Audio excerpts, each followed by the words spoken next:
Business AI on Messenger is a tool to empower our employees. Natulungan niya ang aming employees na mag-focus sa mas importanteng trabaho at mag-grow kay company.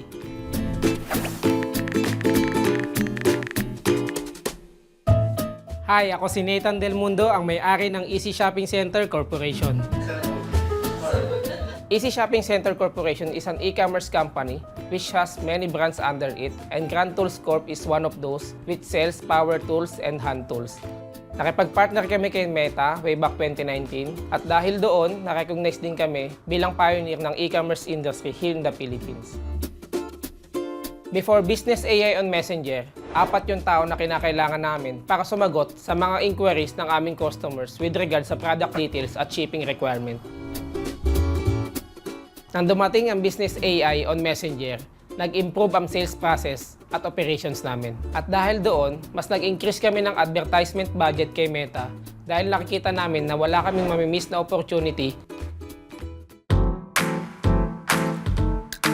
Napaka-consistent ni Business AI on Messenger dahil kaya niyang sagutin na mas mabilis at accurate ang lahat ng mga tanong at inquiries ng aming customer. At dahil nakakatanggap na ng instant reply ang aming mga customer, nag-run at nag-ooperate na ang aming business ng 24/7. Nang dahil sa Business AI on Messenger, nagkaroon ng career growth ang aming mga empleyado.